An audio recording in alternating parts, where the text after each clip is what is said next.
So today we're going to be working on everyone's favorite Chaturanga Dandasana. Actually quite a challenging posture, especially when we do it Hatha style, where we're really focusing on alignment. So this is a pose you see a lot in like vinyasa and flow and power classes, but a lot of times the tendency is you're just kind of using it as a transition pose from one pose to the next. And so a lot of students just kind of flop their way through, the alignment's kind of off, and it's a really good way to injure your wrists or your shoulders. But if you're doing this pose with proper alignment, you're supported and it's quite strengthening. And so really worthwhile taking the time to break down Chaturanga a few different ways to make sure you don't hurt yourself before you go to a vinyasa class.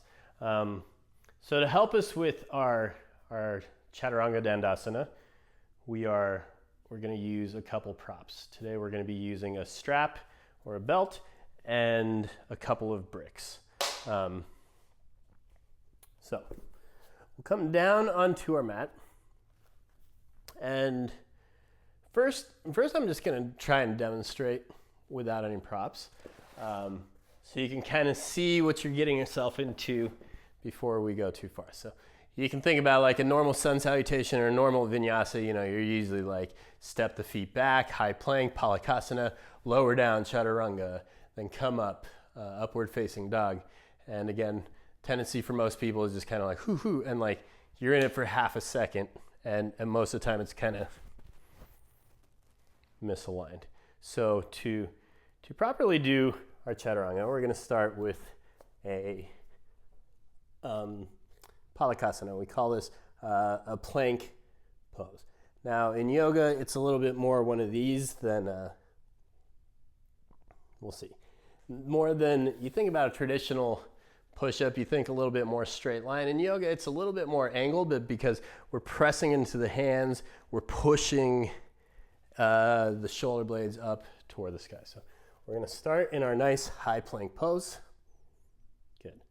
From here, we shift slightly forward, and the objective here is bring the wrists directly over the elbows. And I'm going to demonstrate without talking because this sucks. So, good.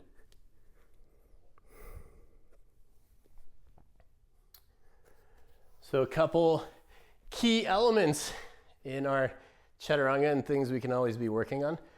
First and foremost, you have to shift forward.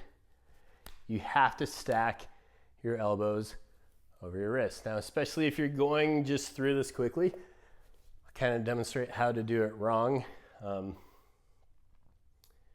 if you're not used to it, it takes a lot of muscle. But as you start to get used to it, it gets a little bit easier. But just to show you what I see all the time in vinyasa classes, so you're up in high plank pose, and it's kind of like this, elbows back, behind the wrist, people lower down. And what you're doing when you do that is you're basically putting your entire body weight on your wrists, and it's a very easy way to hurt your hands. And so anyhow, a couple ways to help us build the strength and endurance we need to sustain ourselves with the weight properly shifted forward.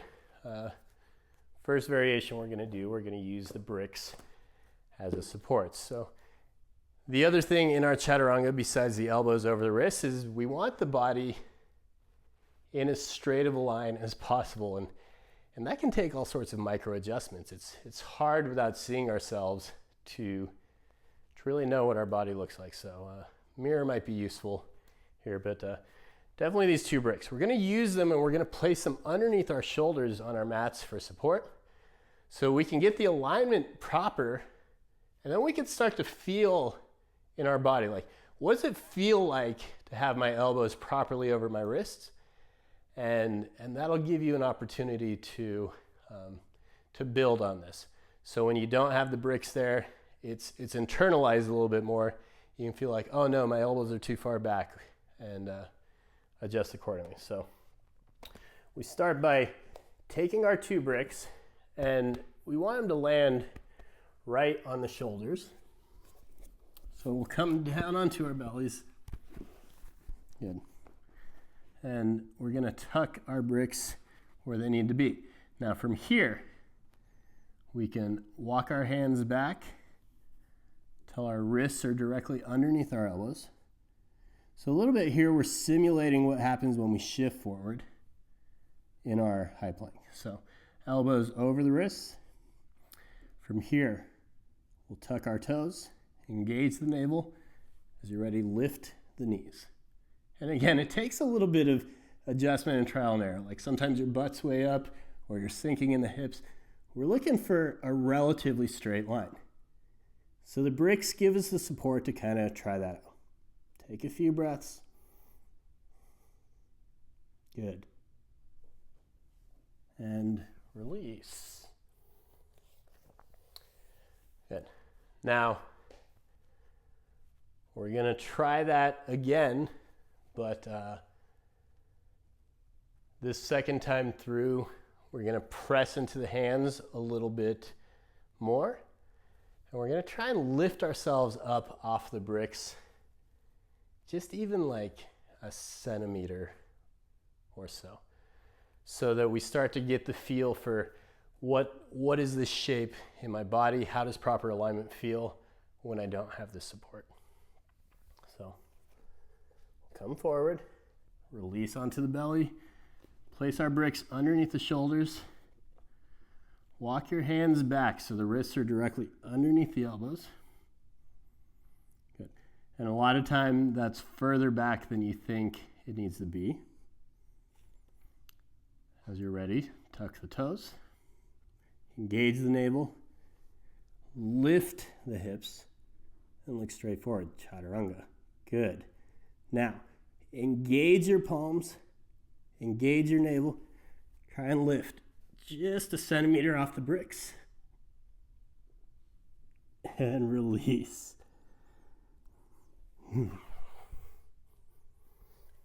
Good. If it feels like that sucks, it's because it does. But practice this a few times every day, and you'll find your chaturanga gets stronger pretty quick, and especially your alignment. Good for taking care of your wrists. Now, another thing you'll see as a teacher a lot in a class, when people come down into their chaturanga, the elbows kind of just fly open to the sides. One way we can work on correcting that and on feeling the proper alignment is with the use of a strap or a belt. So we're going to take our belt and make a loop. So with most yoga belts, it's kind of like under both, over, under. You'll figure it out, right? And we're going to make kind of a loose loop, keeping the tightening end within arm's reach. We're going to slide that onto our triceps just above our elbows. Good. Now the idea here is that when your arms are shoulder distance, the strap is tight. So for me, right now, strap's way too loose. I'm going to tighten accordingly.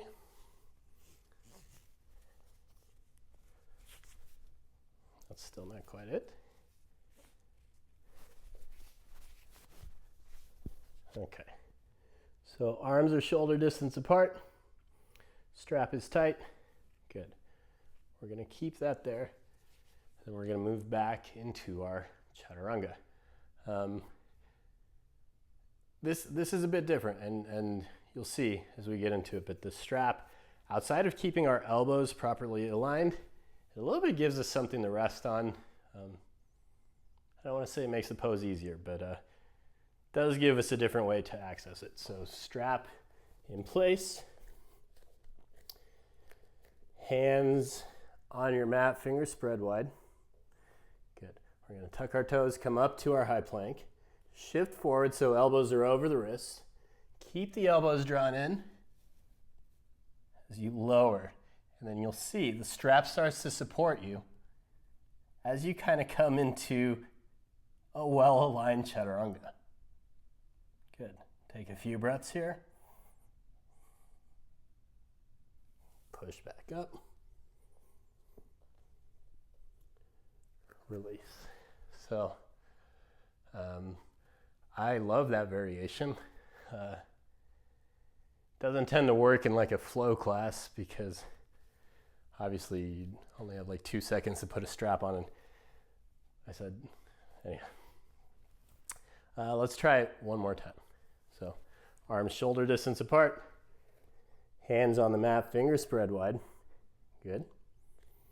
Tuck the toes, come to your high plank, shift forward, elbows over the wrists, lower down.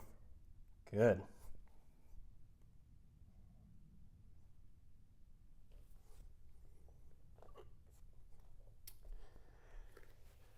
And that is our chaturanga variations with a belt and blocks.